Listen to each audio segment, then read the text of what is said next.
안녕하세요. 지방대학교에서 교수로 재직 중인 50대 여성입니다. 사람들이 말하길 결혼은 인생에서 가장 큰 축복이자 제일 큰 행사라고 하는데요. 저에게 결혼이란 축복이나 큰 행사가 아닌 시궁창보다 못한 지옥이었네요.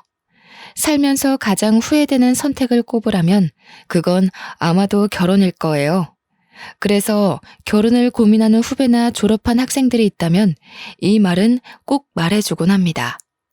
나이가 쫓겨 어쩔 수 없이 선택하게 된 결혼은 하지 말라고요. 가장 사랑하는 사람과 함께해도 어려운 것이 결혼인데 확신을 갖지 못한 사람과 하는 결혼은 파국으로 치닫을 게 뻔하거든요. 저희 때만 하더라도 여자들은 많이 가르칠 필요 없이 고등학교만 졸업하면 시집을 보내자는 주의였어요. 주변에도 보면 고등학교를 졸업한 후 대학교를 진학하지 않고 바로 시집을 가는 것을 심심찮게 볼 수 있었죠. 그렇지만 저는 교수로 일하고 계시는 부모님 덕분에 무사히 대학교까지 마칠 수 있었네요. 부모님께서는 남자 여자 가릴 것 없이 사람은 배워야 성장한다며 공부하는 것을 정말 많이 강조하셨거든요. 그 덕분에 경제적 여유가 없다면 들어가지도 못할 사립대학교에 들어가서 많은 것을 배우고 경험할 수 있었는데요. 고등학교 때까지만 하더라도 통금 시간이 10시를 넘지 못할 정도로 엄하셨던 부모님께서는 대학교를 입학하자 성인이니 마음대로 하라며 통금 시간을 풀어주시더군요. 그래서 마음껏 대학교 시절을 즐길 수 있었네요. 그리고 대학교 2학년이 되던 해 남편을 만나게 되었습니다. 남편은 법학과에 재학 중인 복학생으로 또래 남자들보다 듬직한 면이 있었어요. 묵묵히 뒤에서 챙겨주는 듬직한 모습에 반해 남편과 연애를 시작하게 되었고요. 그리고 연애를 한 지 6개월 후 저희는 평생을 함께하기로 약속을 하게 되었는걸요. 뱃속에 소중한 새 생명이 찾아왔거든요. 임신 테스트기에 두 줄이 뜬 것을 처음 확인했을 때에는 아무것도 하지 못한 채 그저 방 안에 틀어박혀 있었어요. 물론 새로운 생명이 뱃속에 찾아온 것은 큰 축복이었지만 22살이란 나이는 예고도 없이 들이닥친 변화를 받아들이기 힘들었습니다. 아무리 준비를 열심히 했다고 해도 예상하지 못한 사고가 생기는 것이 출산인데 준비는커녕 아직 대학교도 졸업하지 못한 학생에게 큰 부담이 되는 것은 사실이잖아요. 부모님에게 도움을 요청하려고도 해봤지만 도저히 입이 떨어지지 않았습니다. 오히려 부모님에게 임신 사실을 들킬까 헛구역질이 나와도 꾹 참고 입안에 밥숟가락을 쑤셔 넣기 바빴죠. 그러다 용기를 내어 남편에게 임신 테스트기를 건넸어요. 분명 남편 또한 골머리를 앓으며 한숨을 푹푹 쉴 게 뻔했기에 아무 말 없이 점점 심각하게 변해가는 남편의 얼굴을 응시할 뿐이었네요. 그런데 남편은 전혀 예상하지 못했던 말을 했죠. 어차피 결혼을 한다면 저와 하려고 했는데 아이가 생겼으니 미리 하자고요. 깜짝 놀랐습니다. 아직 아무런 준비도 되지 않은 상태에서 결혼을 결심하다뇨. 머릿속에는 가진 것이 하나도 없는 우리 세 식구가 어떻게 살아갈 수 있을까라며 계산을 했지만 마음만큼은 그 어느 때보다 따뜻했어요. 어린 나이에 책임져야 할 새 생명이 찾아왔다는 것에 대해 두렵고 놀랄만도 한 거잖아요. 결혼하자는 남편의 말을 듣자 그동안 녹이 쓴 사슬처럼 엉켜있던 안 좋은 생각들은 단번에 잘려나갔죠. 진심이 담긴 남편의 말 또한 믿기로 했고요. 한편 하나밖에 없는 딸의 임신 소식을 접한 친정은 발칵 뒤집혔어요. 초음파 사진을 내밀자 어머니께서는 머리를 짚으시며 다시 소파에 주저앉기도 하셨죠. 아버지께서는 계속 한숨만 푹푹 쉬셨는데요. 남편은 그에 굴하지 않고 앞으로 저와 뱃속의 아이를 책임질 테니 믿고 맡겨달라고 하더군요. 시부모님 또한 교수로 친정 부모님과 잘 아는 사이였기에 부모님께서는 별다른 반대 없이 저희의 결혼을 허락하셨네요. 시부모님의 올곧은 성품과 남편의 착한 심성이 있었기에 가능한 일이었죠. 결혼 후 저희 부부는 친정 부모님 댁에서 시작을 하게 되었어요. 저희가 나가서 따로 살 돈이 없는 것도 맞는 이유였지만 그보다는 사법고시를 앞둔 남편을 배려하는 차원에서 결심한 일이었죠. 임신을 한다는 것은 생각보다 더 어려운 일이었어요. 뱃속에 새로운 생명이 집을 짓고 산다는 것도 감당할 수 없을 정도로 벅찬 일인데 집안에 틀어박혀 있자니 여간 곤욕이 아니었죠. 남편이라도 곁에 붙어 있었으면 나았을지도 몰랐겠지만 남편은 사법고시 준비로 인해 아침 일찍 나가 잠잘 때가 되어서야 얼굴을 맞댈 수 있게 외로움은 점점 더 커져만 갔어요. 친구들이라도 보면 괜찮을 수도 있었겠지만 동기들은 취업을 하기 위해 공부를 하기 바빴고 더군다나 저는 임신의 휴학까지에 동기들 얼굴 보는 것은 바닥에 떨어진 먼지를 찾는 것보다 더 힘든 일이 되었죠. 공부로 힘들어하는 남편을 볼 때면 뭐라도 해주고 싶었지만 몸이 무거워지니 그마저도 쉽지 않았습니다. 그래서 어머니가 저를 대신해 남편의 아침상을 차려주시며 못난 딸을 대신해 많은 노력을 해주었죠. 일찍 출근을 하시는 날이면 남편 음식만 따로 차리는 가정부를 불러 남편의 식사를 따로 챙겨줄 정도였으니까요. 그러던 중 남편의 밥상을 책임지던 가정부 아주머니께서 개인 사정으로 인해 일을 그만두셨는데요. 가족의 건강과 관련된 일이라 잡을 수도 없었죠. 어머니께서는 한숨을 푹푹 내쉬셨어요. 음식 솜씨도 야무지고 집안 살림도 자기 집처럼 깔끔하게 하는 사람을 어디서 또 구하냐면서요. 하지만 어머니의 걱정과는 달리 가정부는 빠른 시일 내에 구해졌습니다. 새로운 가정부는 반찬 가게에서 일을 해서 그런지 음식 솜씨가 야무진 덕에 입덧으로 힘들어하는 저의 입맛까지 돋구어줄 반찬들을 덤으로 만들어주기까지 했어요.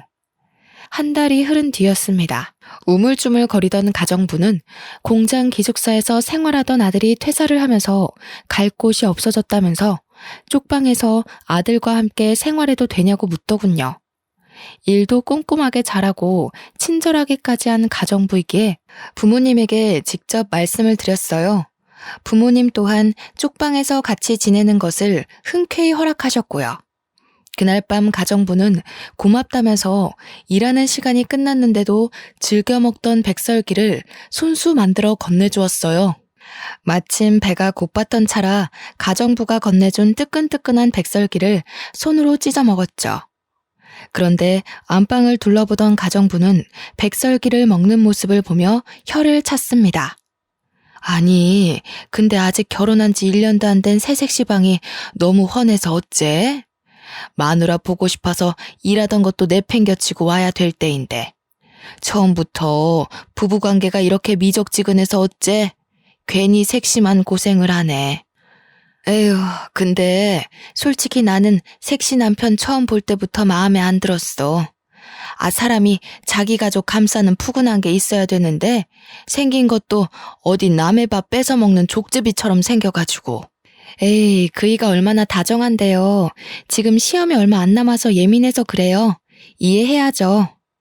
어디 곱비 풀린 말이 주인 말 잘 듣는 거 봤남? 남자란 자고로 절대 도망 못 가게 곱비를 제대로 당겨야 한다니까. 색시 뱃속에 남편 휘어잡을 수 있는 제일 좋은 곱비가 들었는데 그걸 왜 못 써? 서로 죽고 못 살아도 유지하기 힘든 게 결혼인데 자고로 남자는 잡을 수 있을 때 휘어잡아야 사는 게 편하다니까. 에이, 그런 거 아니에요. 그이가 내색을 안 해서 그렇지 얼마나 잘하는데요. 아이고, 나는 새댁 남편이 잘하는 거 한 번도 못 봤네. 정성이 어디 보이지도 않는 옆구리에 뻗치셨나. 원래 공부 잘하는 놈들이 더 발랑 까진 법이라잖아. 새댁이 속고 있는 거야 지금. 가정부에게서 남편의 뒷담화를 듣고 있자니 솔직히 기분이 좋지는 않았네요.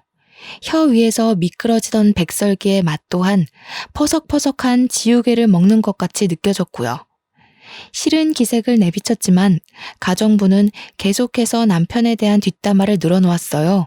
그러면서 자기 아들에 대한 칭찬 또한 동시에 늘어놓았죠. 아들에 대한 가정부의 자랑은 커다란 포대자루 안에 담아도 넘칠 것만 같았습니다. 절대 끝날 것 같지 않은 가정부의 수다에 이불 끄트머리를 잡아 끌며 침대에 누웠어요. 가정부는 그제서야 쟁반을 가지고 안방에서 나갔죠. 혼자서 생각해 보아도 가정부가 했던 남편에 대한 뒷담화는 정말 기분이 나빴어요. 하지만 곱씹으면 곱씹을수록 가정부의 말이 아예 틀린 것은 아니더군요. 남편이 여자 문제로 속 썩인 일은 없었지만 그렇다고 딱히 저희 가족에게 잘한다는 생각은 들지 않았거든요. 어머니가 쏟는 정성을 남편은 고마워하기는커녕 당연하게 여겼죠. 그뿐만이 아니었습니다. 시험이 다가올수록 남편은 완전히 다른 사람이 된 것처럼 화를 내었고 남편의 날카로운 태도는 가뜩이나 임신으로 예민해져 있는 저에게 큰 충격을 가져다 주었어요.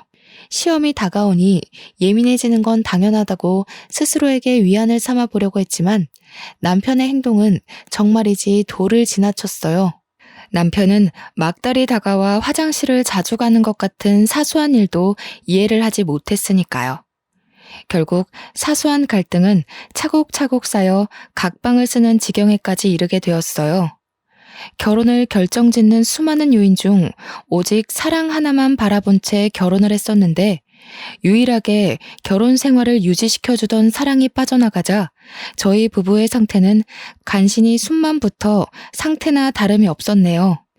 부모님은 남편이 중요한 시험을 앞둬 그런 거라며 이해하라고 했지만 22살이란 어린 나이는 그것을 받아들이기 힘들었는걸요. 그러던 중 남편의 본심을 확인할 수 있는 사건이 터지게 되었습니다. 남편과 부모님이 모두 아침 일찍 집을 나간 날이었어요. 매일 똑같은 집에 박혀 있으니 너무 따분하고 심심하더라고요. 그래서 집 근처 공원에 산책을 나가게 되었죠. 그런데 걸은 지 얼마 되지도 않았을 때 갑자기 아랫배에 엄청난 복통이 느껴졌어요. 누군가 말라 비틀어진 행주를 계속해서 쥐어짜는 듯한 아픔이었죠. 처음 느껴보는 생생한 고통에 119를 부를 생각도 하질 못했습니다. 그 순간 머릿속에 떠오른 것은 남편밖에 없었고요. 그래서 공원 벤치에 앉은 채 남편에게 전화를 걸었는데요. 자꾸만 조여오는 고통에 울먹이며 전화를 하자 남편은 다짜고짜 짜증부터 냈어요. 야, 내가 의사냐? 아프면 119에 전화를 해야지 왜 나한테 전화를 하고 난리야. 그러게 배가 남산만 하면 가만히 집에라도 박혀있던가. 뒤룩뒤룩 살찐 거 자랑하고 싶어서 밖에 나간 거냐? 잔말 말고 나 바쁘니까 119 전화해서 응급실 가던 아니면 집에 들어가던 알아서 해. 앞으로 이런 일로 전화하지도 말고. 전화가 뚝 끊기고 잠시의 고통을 잊을 만큼 남편의 언행은 충격적이었습니다. 아무리 무심한 남자라 할지라도 자기 아이를 임신한 상태로 아프다고 하면 신경 쓰는 것이 당연한 거잖아요. 남편의 말이 어찌나 충격적이던지 볼가를 축축하게 적시던 눈물마저 쏙 들어갈 정도였어요.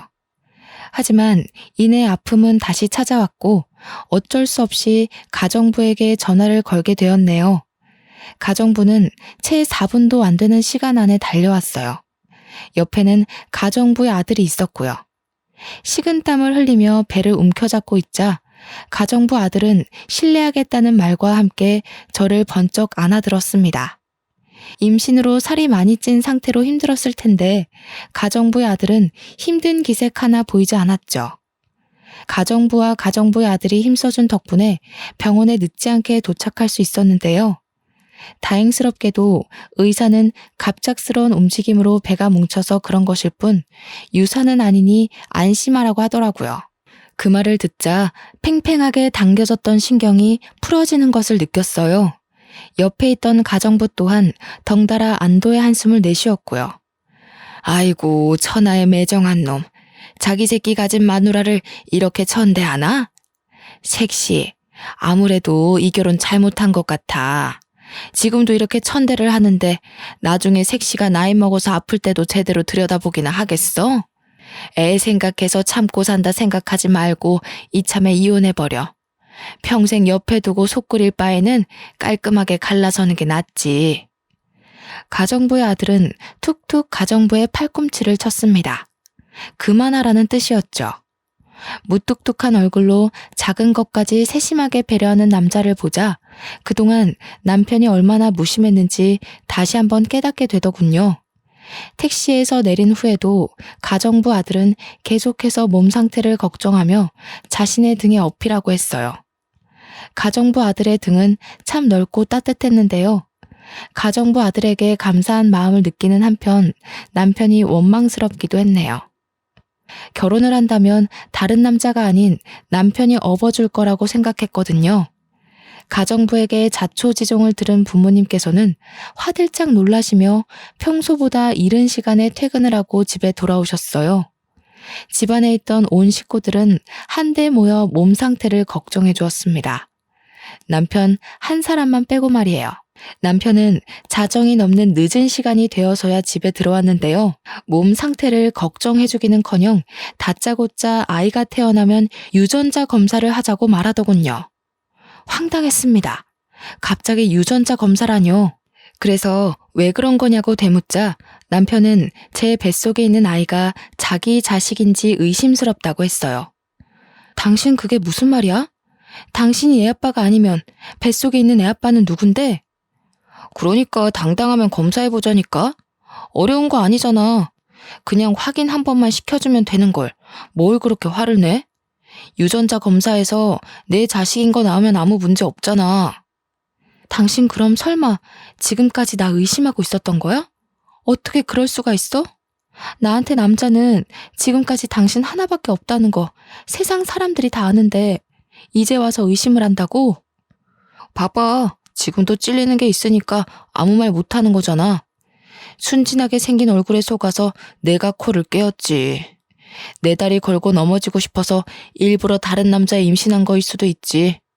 볼품없는 네 인생에 변호사 남편 만나는 게 쉬운 일은 아닐 테니까. 진짜 변호사 남편이 가지고 싶었으면 아직 사법고시도 못 치른 당신이랑 사귀는 게 아니라 죽이 되든 밥이 되든 변호사들이랑 맞선을 받겠지. 뱃속에 아기까지 책임지겠다고 큰 소리 뻥뻥 칠 때는 언제고 갑자기 이러는 이유가 도대체 뭔데? 갑자기 가장의 책임도 남편의 책임도 내던지는 남편의 태도가 참 궁금했습니다. 처음부터 막돼 먹었으면 놀라지 않았겠지만 세상 제일 다정하던 남편이 갑자기 처음 보는 사람인데도 더 냉랭하게 굴다녀. 말이 안 되잖아요. 그래서 꼭 이유를 알아야 했죠. 교수 집안이라고 해서 떨어질 떡이라도 떨어질 줄 알았는데 이건 뭐 떡이 아니라 떡 부스러기도 안 떨어지니.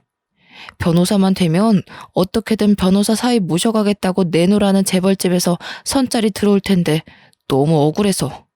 나도 너네 집이 개털 날리는 집인 줄 알았으면 장가 안 왔지.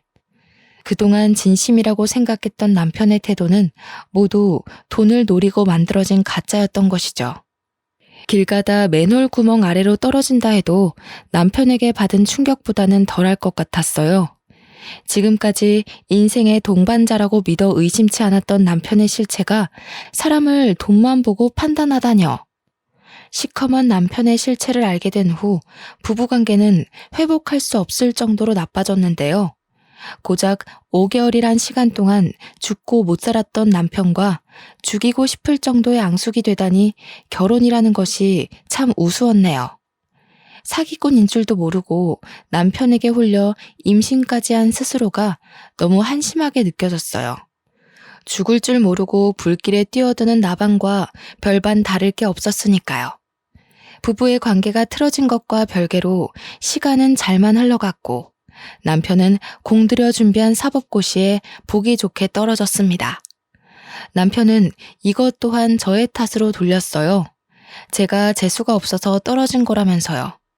결국 배려라고는 눈 씻고 찾아볼 수 없는 남편에게 이혼을 신청하게 되었습니다. 남편 또한 저 같은 여자와 더 이상 살 수 없다며 이혼을 흔쾌히 받아들였고요. 이혼 후 아무것도 먹지 못할 만큼 힘든 시간을 보냈어요. 하지만 힘든 몸과는 다르게 뱃속에 있는 아이는 무척무척 자라만 갔죠. 아이는 쌀이 눈이 쏟아지는 추운 겨울 세상에 나오게 되었죠. 부모님은 고생했다면서 손수 끓인 미역국을 떠먹여 주셨는데요. 함께 해주는 부모님을 보면 감사하다가도 태어난 아이들 사진을 보며 기뻐하는 다른 남편들을 볼 때면 눈물이 핑 돌았네요. 이혼한 저는 절대로 느낄 수 없는 기쁨인 거잖아요. 부모님께서 출근을 하시는 날이면 부모님을 대신해 가정부가 수발을 들어주었어요. 그리고 가정부 올 때면 함께 따라오던 남자는 퇴원일이 되자 품에 꽃다발을 안겨주었습니다. 건강하게 아이를 낳은 것을 축하한다면서요. 전 남편에게는 받지도 못했던 꽃다발을 받자 눈물이 핑 돌더군요. 울적했던 기분 또한 나아지는 것 같았고요.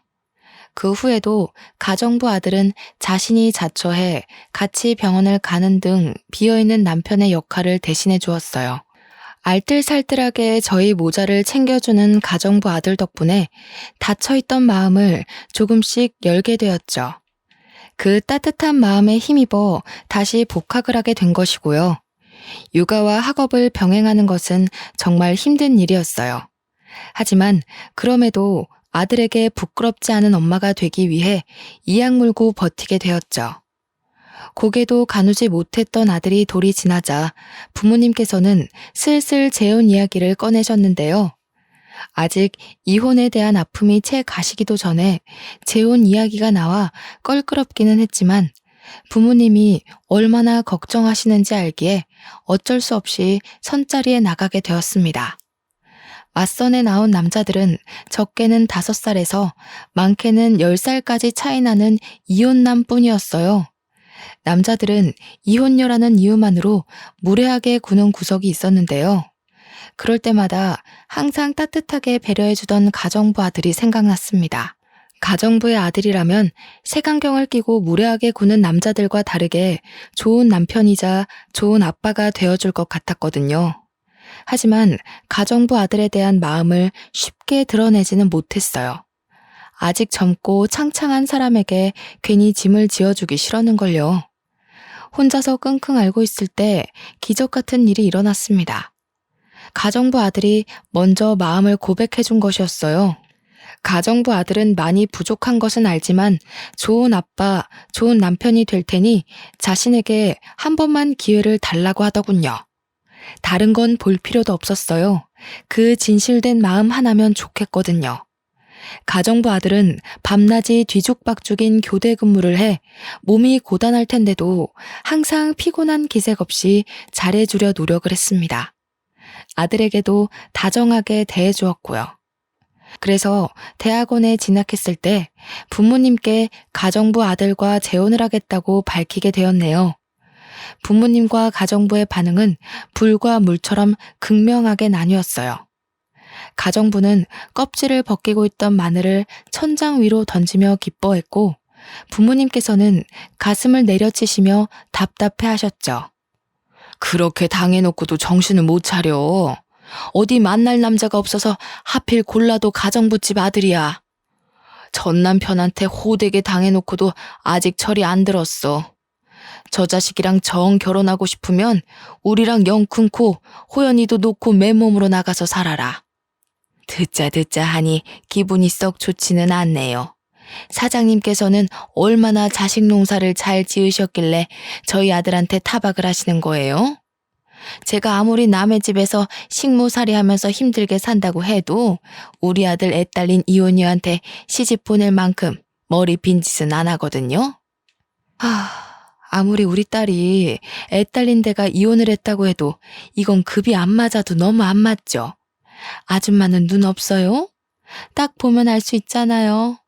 서울에서 내놓으라는 대학원 나와 몇 년 있으면 대학 교수 될 사람이랑 밤낮 없이 자동차 공장에서 일하는 아줌마네 아들이랑은 당연히 차이가 있죠.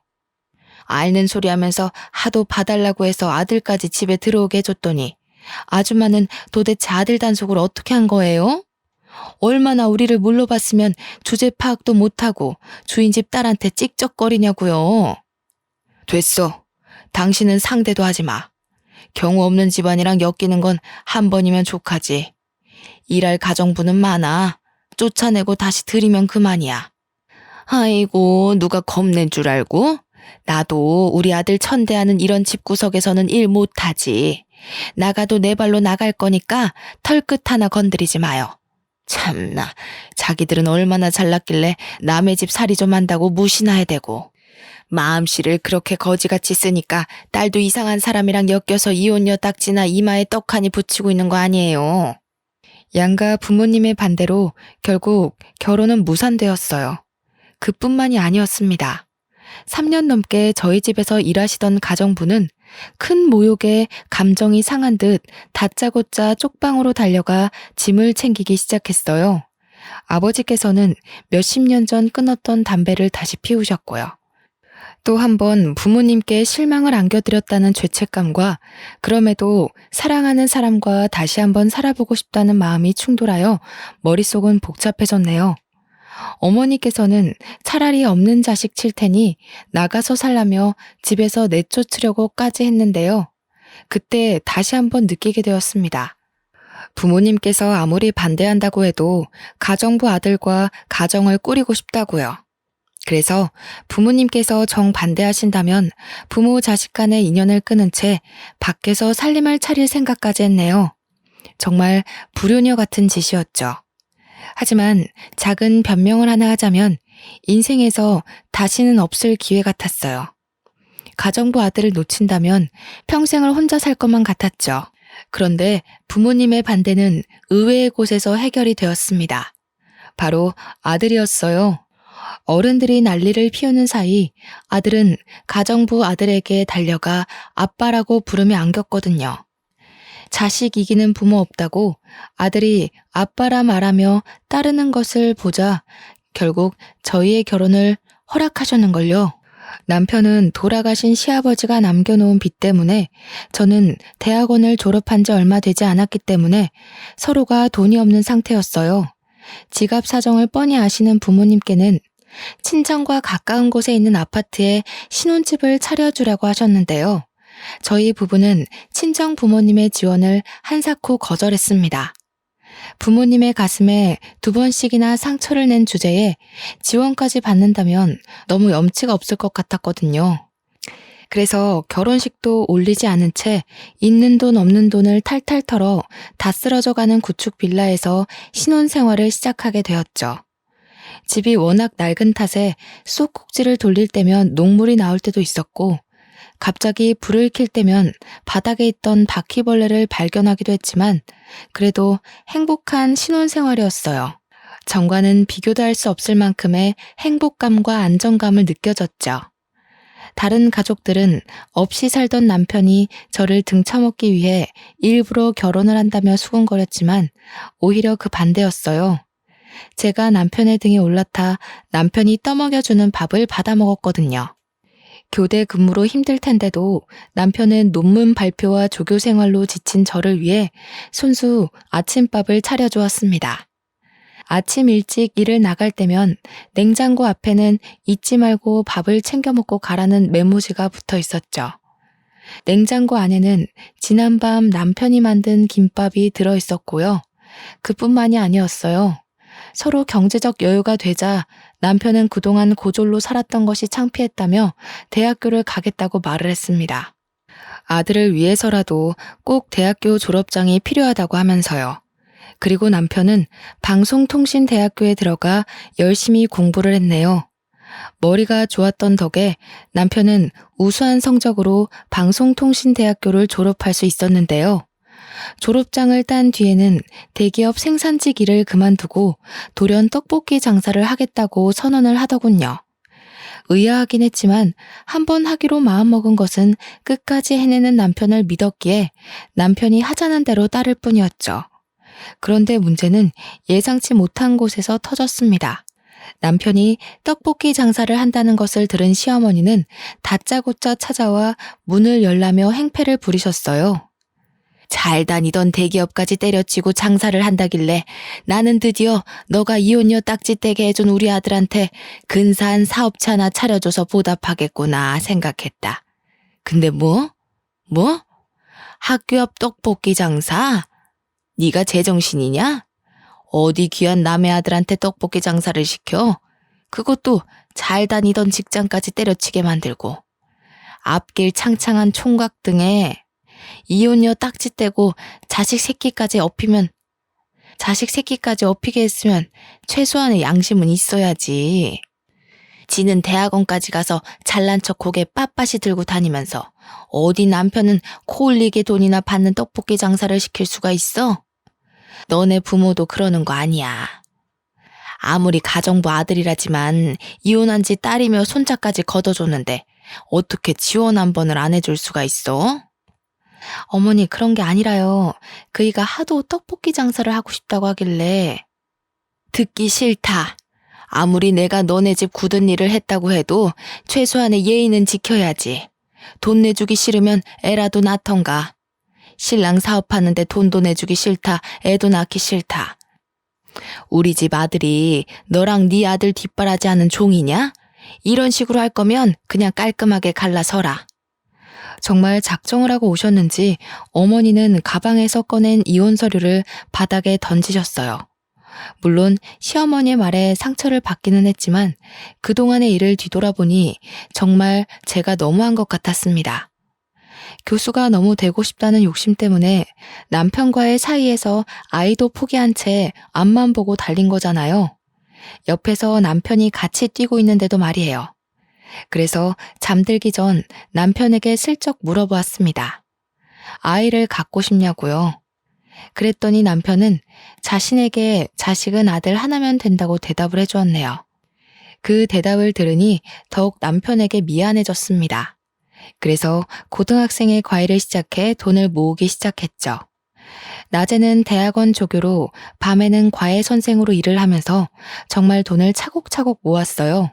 5개월 정도 일을 하다 보니 모아놓은 돈이 제법 묵직했죠. 그 돈을 몽땅 남편에게 넘기며 사업하는 데 보태 쓰라고 하자 남편은 화들짝 놀라며 다시 건네주었어요. 이렇게 큰 돈을 받을 수 없다면서요. 하지만 남편의 품에 밀어주며 이야기했습니다. 그동안 아낌없이 주었던 사랑을 베풀 기회를 날리지 말라고요. 얼마 후 남편은 떡볶이 가게를 차렸는데요. 아내의 돈을 지켜야 한다는 책임감 때문인지 가장으로서의 무게 때문인지 남편은 정말 열심히 장사를 했어요. 주변에서는 남편을 이상하게 보기도 했습니다. 떡볶이 장사라는 것이 원래 나이가 지긋하신 아주머니들이 하는 것이기에 그럴 수도 있다고 생각했죠. 하지만 논란도 잠시였어요. 주변 가게들 중 제일 청결하고 맛도 좋은 남편의 떡볶이는 금세 입소문을 타서 옆마을 학교에 다니는 초등학생까지 남편의 떡볶이를 맛보기 위해 줄을 서는 지경에까지 이르게 되었는걸요. 이렇다 보니 다른 가게들이 다 문을 닫을 동안 남편은 혼자서 돈을 쓸어 담았네요. 식을 줄 모르는 인기에 남편은 곧이어 서울 곳곳에 떡볶이 체인점을 내게 되었고 결국 떡볶이 사장에서 프랜차이즈 대표까지 오르게 되었죠. 남들이 뭐라고 수군거리면 끝까지 노력해 성공을 한 남편을 보니 제가 남편의 아내라는 사실만으로도 가슴이 벅차올랐어요. 이런 남자와 결혼한 것은 인생에서 가장 큰 복이라고 생각하기도 했고요. 경제적으로 풍요로워지자 남편은 제일 먼저 매일 같이 타고 다니는 중고차를 값비싼 외제차로 바꿔주었어요. 낡고 오래된 경차는 위험하다면서요. 그리고 매일같이 바퀴벌레와 동거를 하던 저희는 50평이 넘는 으리으리한 아파트로 이사를 가게 되었네요.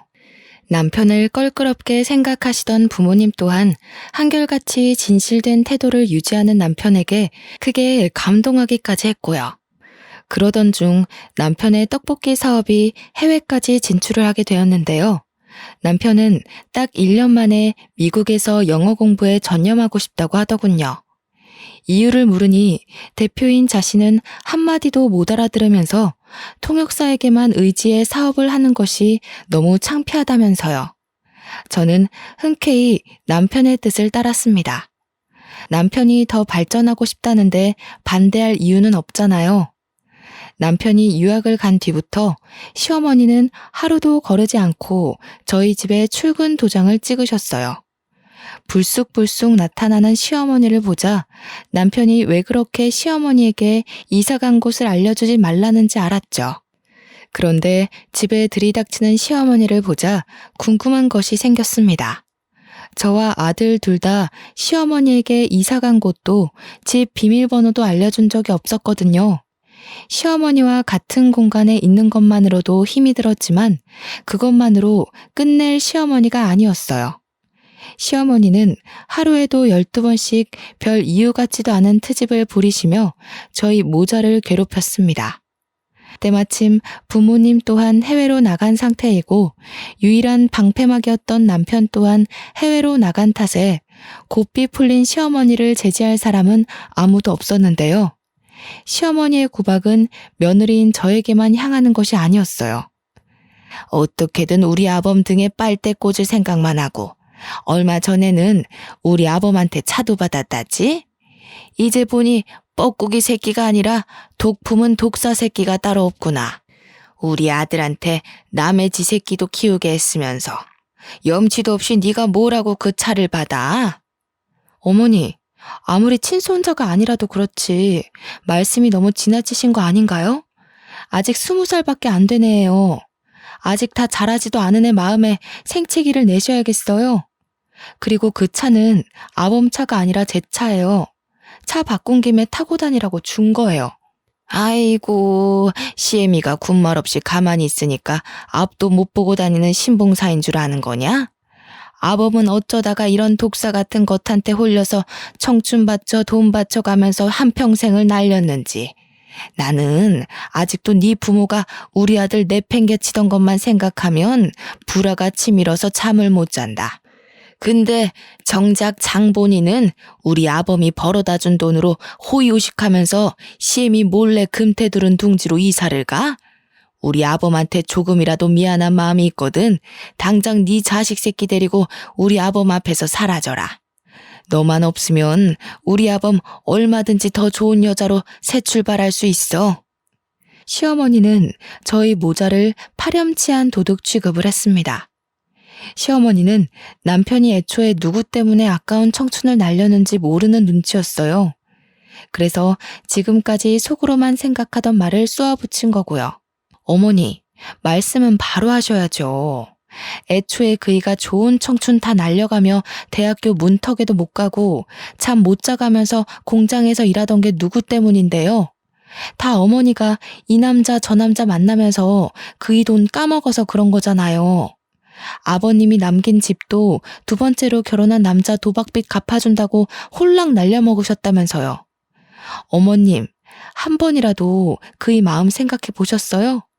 친부 돌아가시고 장례식도 끝나기 전에 다른 남자랑 놀아난 것도 모자라 유일한 유품 같은 집까지 날라갔을 때 그이가 얼마나 참담했을지 생각이나 해보셨냐고요. 이게 아무리 사람이 화가 난다고 해도 할 말이 있고 못할 말이 있는 거다.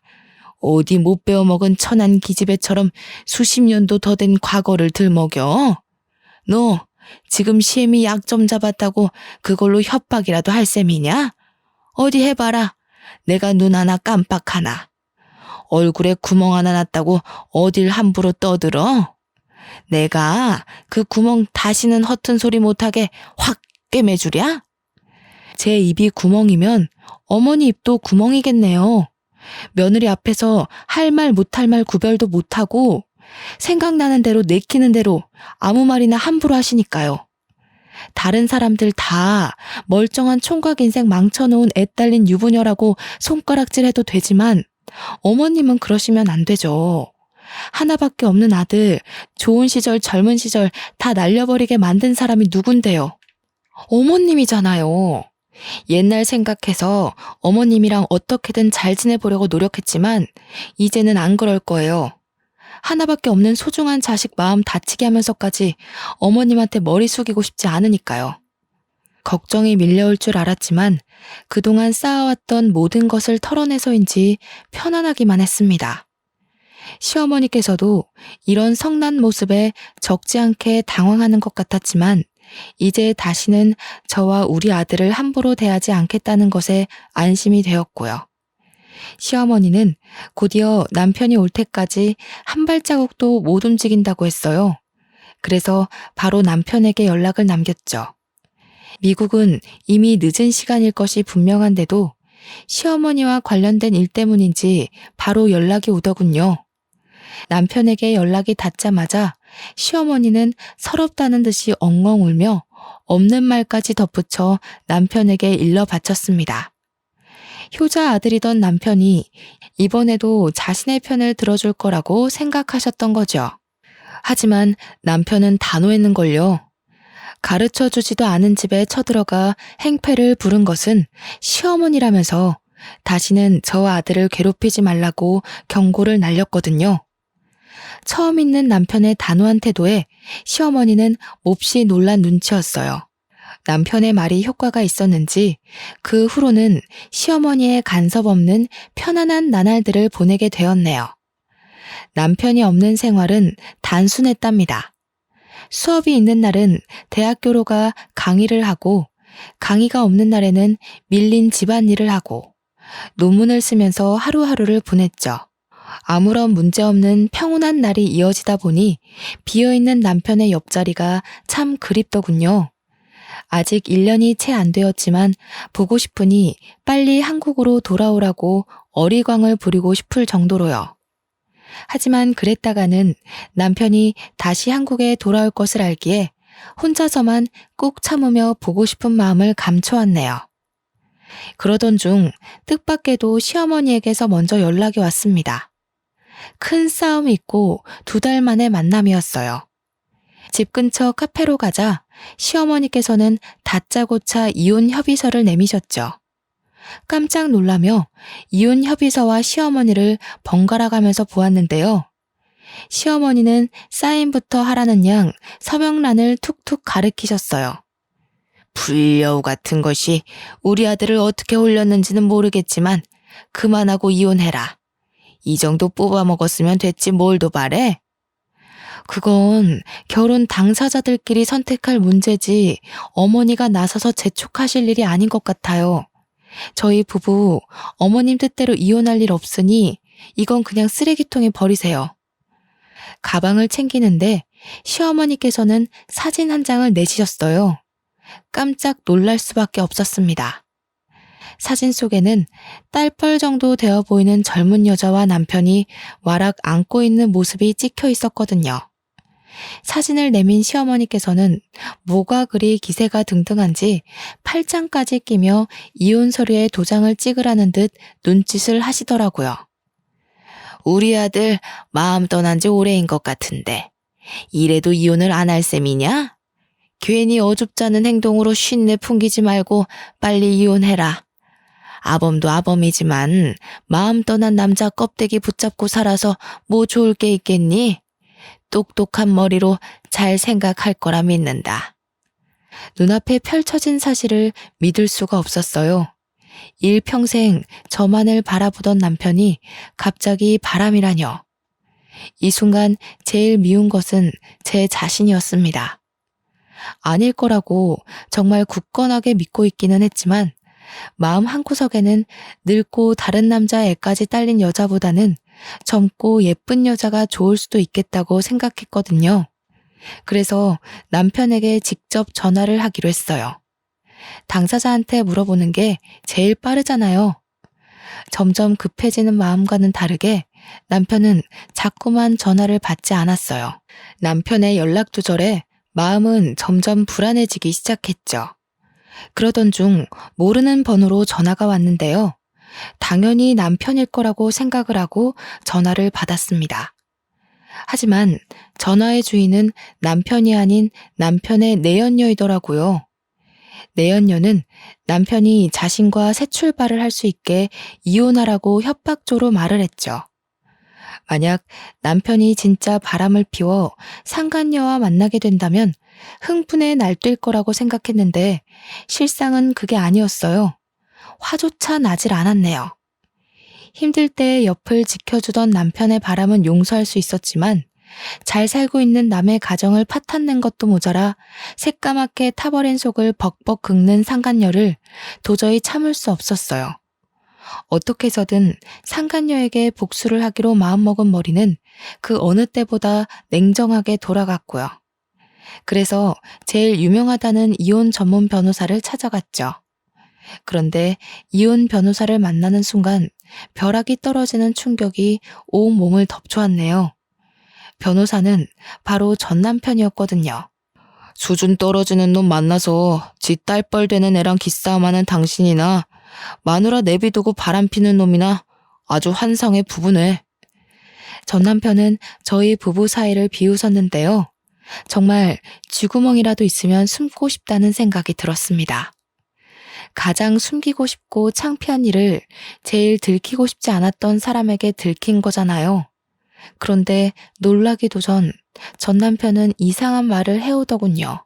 제가 오기 전 시어머니가 미리 이혼 상담을 받으러 왔다고요. 온몸에 소름이 끼쳤어요.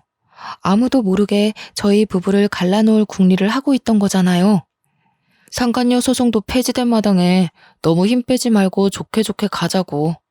기껏해야 어린애한테 몇백만 원밖에 못 뜯어낼 텐데 아무리 바람핀 남편이 미워도 그렇지 앞길 창창한 아가씨 인생을 망쳐서 되겠어?